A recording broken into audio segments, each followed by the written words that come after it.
Have you ever wondered what it would be like to live in a different country? There's lots of world travelers out there, but how many of us really get to live into a foreign country and get a full dose of the culture? Well, as for me, there's always been so much curiosity about China. So today, we're going to dive into some of those traditions from food, sports, and even some of their crazy, wacky laws that they enforce. Hopefully, you'll find something new and interesting about China. First, let's talk about food. Some of the things I discovered in my research seem perfectly normal, and other traditions, well, were just downright disgusting if you ask me. In China, they eat just about anything that crawls. Here's some of the things just to name a few. Cockroaches, dogs, cats, scorpions, pigs, and even boiled animal blood is a delicacy. There's a festival that's held annually in Yulin, Xinjiang, China, during the summer solstice in June, and they eat dog meat and liches. To the tune of about 10 to 15,000 dogs are consumed during this 10-day festival. Dogs are paraded around in wooden crates and metal cages and are taken to be skinned and cooked for consumption to the festival attendees and local residents. Ooh. Cats are also considered a delicacy. Nearly 4 million cats are consumed each year. Of course, this practice of eating dogs and cats and everything else has its drawbacks. According to Chinese health officials, it's causing the spread of more and more disease. One of the big of those to mention is human rabies. It's estimated that around 2,000 people die each year from rabies alone. That's crazy.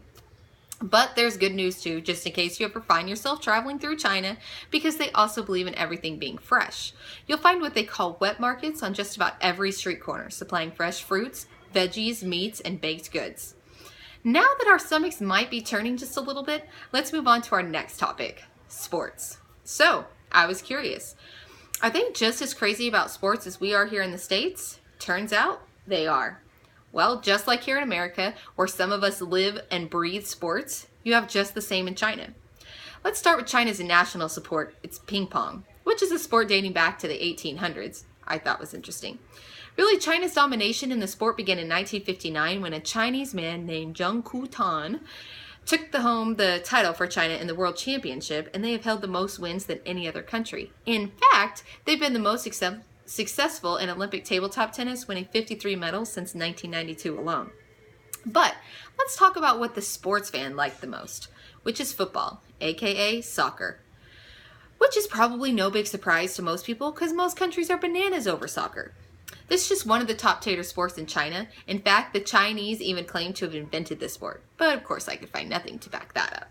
With its growing popularity, China recently dished out some mega money to prove just how serious they are about soccer. According to Quartz.com, China recently spent $366 million in the recent January to February transfer window for new players. This recent explosive shopping spree is 4 times more than China's previous record, and also spending 4 times the amount of other European leagues combined. That's dedication, if you ask me. It's estimated that more than 600 million soccer fans regularly attend these matches at local stadiums. The same that you would see here with fanatic fans, clothing, sports, memorabilia, gambling, game day frenzies, parties, superstitions, anything else you could think of, it happens just the same in China. Alright, so we've covered food and sports. Let's dive into some of their wacky laws. Like, how much do you like playing video games? Xbox, Wii, PlayStation, anyone? Well, not in China. According to Kotaku.com, consoles have been banned since 2002. A little ironic considering that this is where all the gaming consoles are manufactured. Lisa Hansen from market research Nico Partners tells Kotaku, the government thought that this was the best way to protect Chinese youth from wasting their minds on video games after a parental outcry. But of course, the following year, online gaming exploded and the market size hit US 100 million. So apparently that didn't stop anybody or anything.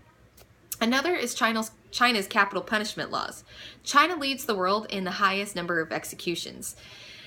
Every year, annually, anywhere from 24 to 5,000 people are executed. This, of course, the exact number is unknown as it is top secret.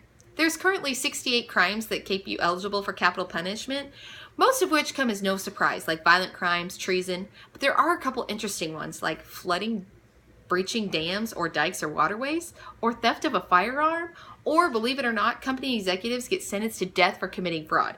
Yikes, there's definitely some politicians who would be serious trouble here in the US. And just in case you're wondering, is this harsh punishment working to keep crime and drug use at bay? According to nationmaster.com, China ranks significantly lower in crime rates in every category except one. Here's another one. Facebook has over 1.23 billion monthly active users worldwide. But you guessed it, none in China. Yep, Facebook, Twitter, and even the New York Times has been banned. The Chinese government controls all internet content and restricts, bans, and deletes whatever it deems not in the best interest of her country. According to Investopedia.com, there were riots that broke out in 2009 in Beijing, and social media was to blame for adding fuel to the fire and prolonging the whole mess. So, access has been denied ever since. Sorry, folks. As you can see, China definitely has some interesting aspects to their food, sports, and laws. Any world traveler should make this a destination. Hey, and while you're out there, chow down on some fried cockroaches, play some ping pong, and remember, you'll have to save those tweets and Facebook posts for when you get back home here in the States. All right, that's it.